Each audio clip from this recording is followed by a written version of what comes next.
Cannon here from Fiction Atlas Press, bringing you another Indie Connection. This week I'm going to be telling you about indie books that you might enjoy if you're a fan of the Lunar Chronicles, like Cinder, by Marissa Meyer. The first book I have for you is called Heart of the Fae by Emma Him, and this is a Beauty and the Beast retelling. When a plague sweeps across the emerald hills of Niel, leaving a young midwife's father with months to live, Sorcia must make a deal with a dangerous fae to save her people. She must travel across the sea, through Marrow and Kelpie lands, to find a forgotten king on a crumbling throne.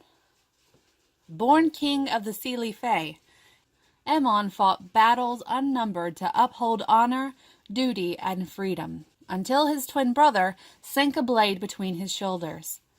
Crystals grew from the wound, splitting open skin and bone. His people banished him to a cursed isle for his disfigurement, where he now rules as king of criminals and fools. With the help of brownies, pixies, and will-o'-the-wisps, Sorcia battles to break through his crystalline shell and persuade him to take back his stolen throne.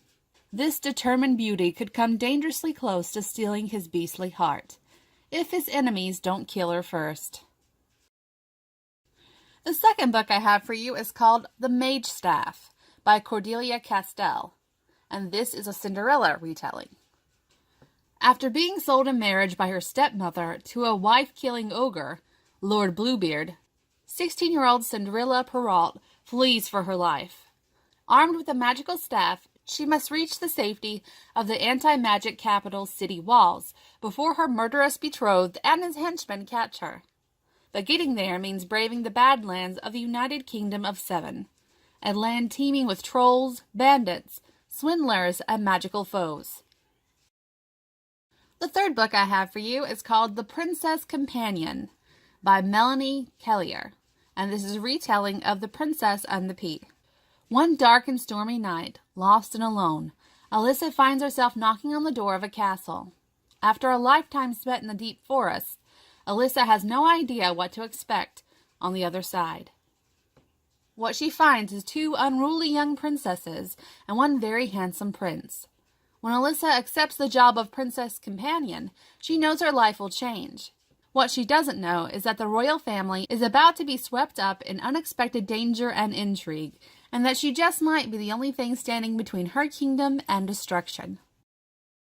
And the last book I have for you is called The Queen of Gold and Straw by Shari L. Tapscott, and this is a Rumpelstiltskin retelling. Greta knows two things to be true. The first, trolls don't venture into the forest, especially during the day. The second, kings don't save peddlers' daughters from those trolls, and they certainly don't deposit them atop royal horses and personally escort them home.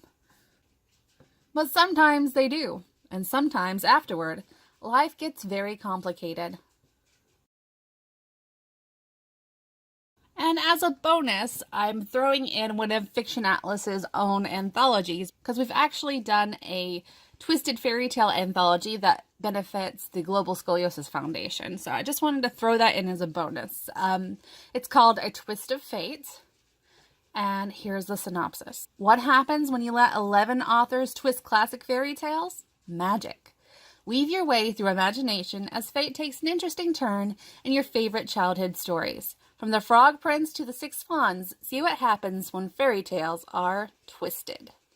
A king struggles to find someone who can love him despite his flaws. A musician works to reverse his curse. A queen wants to keep her crown. The singing bard plans an escape, and Red might have bitten off more than she can chew.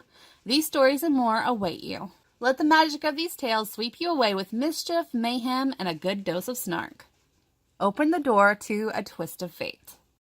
Okay, that's all I have for you this week. I'll see you next week on the Indie Connection. Bye.